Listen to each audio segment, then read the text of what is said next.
আগামী নির্বাচন জাতির কাছে ইতিহাস হয়ে থাকবে, আর সেই ইতিহাসে একটি বড় ভূমিকা রাখবে সশস্ত্র বাহিনী বলে জানান প্রধান উপদেষ্টা ডক্টর মোহাম্মদ ইউনূস।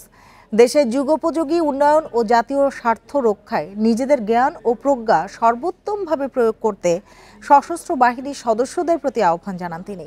সকালে ন্যাশনাল ডিফেন্স ফোর্স কোর্স 2025-এর কোর্স সমাপনী অনুষ্ঠানে এসব কথা বলেন তিনি।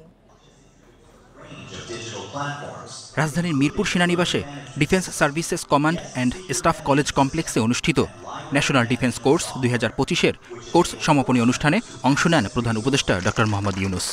এ সময় তিনি কোর্সে অংশ নেওয়া মোট 96 জন কোর্স সদস্যদের হাতে তুলে দেন সনদ। এরপর প্রধান অতিথির বক্তব্যে ফেব্রুয়ারিতে অনুষ্ঠেয় জাতীয় নির্বাচনে সশস্ত্র বাহিনীর সদস্যদের ঐতিহাসিক ভূমিকা পালনের আহ্বান জানান প্রধান উপদেষ্টা। In our national election and referendum in February. আগামী নির্বাচন জাতির কাছে ইতিহাস হয়ে থাকবে। ফেব্রুয়ারিতে অনুষ্ঠেয় জাতীয় নির্বাচনে সশস্ত্র বাহিনীর সদস্যদের ঐতিহাসিক ভূমিকা অনস্বীকার্য। Also peaceful and festive. দেশের সংকটকালে জনগণের পাশে দাঁড়ানোয় সশস্ত্র বাহিনীর অবদানের প্রশংসা করেন প্রধান উপদেষ্টা। দেশের যুগোপযোগী উন্নয়ন ও জাতীয় স্বার্থ রক্ষায় নিজেদের জ্ঞান ও প্রজ্ঞা প্রয়োগ করতে সশস্ত্র বাহিনীর সদস্যদের প্রতি আহ্বান জানান তিনি।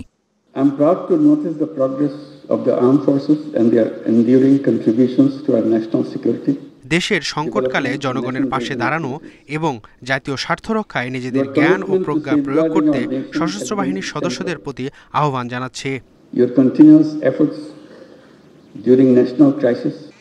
সফলভাবে প্রশিক্ষণ সম্পন্ন করায় অংশগ্রহণকারী কোর্স সদস্যদের আন্তরিক অভিনন্দন জানান প্রধান উপদেষ্টা। এছাড়া 3 বাহিনীর সদস্যদের জাতিসংঘ শান্তিরক্ষা মিশনে অংশগ্রহণের মাধ্যমে বৈশ্বিক শান্তিতে অবদান রাখার জন্য ধন্যবাদ জানান। শিকদার মেহেদি, ইন্ডিপেন্ডেন্ট নিউজ, ঢাকা।